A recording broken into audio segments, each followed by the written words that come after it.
Asoosama Islaamaa Hawaaja Barreessaan Gammichii Usmaan Seenessaan Haafis Siraaj Kutaa Tokkoffaa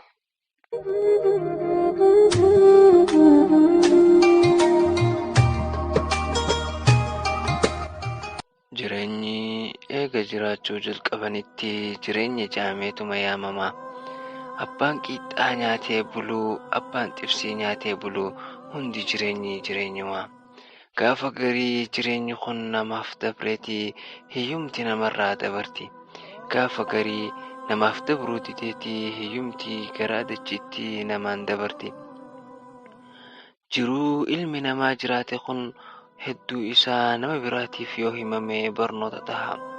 Jiruu ilmi namaa jiraate hunda namaaf hin himan malee yoo jiruu himuunis bu'aa qabdu taate malee. Hundi namaa jireenya kana eega jiraatee fixee garuma dachiitti gala. Maatii wahii takkaatu magaalaa xiqqoo takka keessa jiraachaa ture.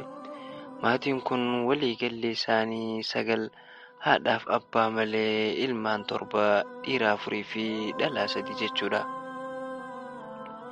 Ilmi tokkoffaa maqaan isaa yeroo sani, tan lammaffaa Feenaani, kan sadaffaa Booranaadha, kan afuraffaa Badhaasaadha, tan shanaffaa Faayoodha, lamaan booda Leelloo fi Toleeraadha. Abbaan isaanii Keenboonii, haati isaanii Naafsiinii. Maatiin maqaan isaanii waan nama barsiisu kun jireenyi isaanii waan hedduu nama qo'achiisa. Maatiin kun maatii akkaan hiyyummaa qabanii jireenyi isaanii akkaan nama rifachiisa.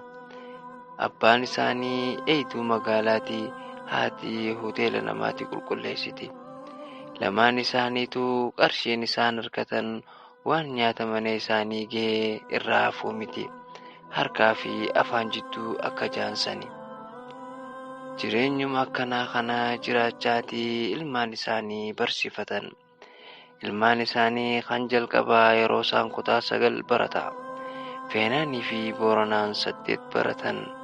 Badhaasaa fi Faayoon wal duraa duubaan 6 fi 5 baratan. Akkuma atuu beektu ilmaan kun hundi barachuuf baajata akka isaan barbaachisu tilmaamuun laafaadha.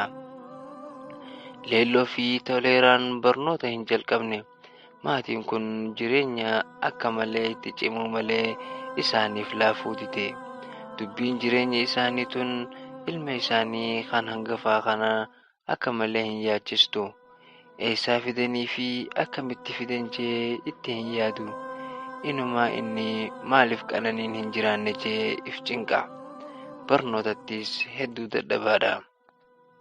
Gaaf takka mana barumsaatii akkuma galeen nyaata wanni nyaatan takka mana isaanii akka hin jirre agare. Kun akkamitti ta'a je'ee iyyee lole. Mooraa isaanii girgireessee mooraa gad dhiisee bahee deeme. Haati isaa Naafsiin tun hedduu takka isa kana jaalatti. Yeroo inni nyaata dhabee bahee kutuu san loluu isaa odoo hin taane gara agabuutiin kutuu saniitu isii gaddisiise. Waan isaaf gootu ni dhabde. Gad teessee yaaddaahuu jalqabde. Abbaan ilmaanii Keenboon halkan dhaabbataatti bula waan ta'eef guyyaa hanga sa'a 8 ni rafa. Ammoo dhuma isiin ala teessee hiraartuu ijoolleen isii tan barnootatti kottee cuftii dadhabaa barnootarraa dhufanii mooraa ol seenanii haadha isaanii tateessee hiraartuu harkanii rifatanii dhufanii marsanii bira gad ta'anii.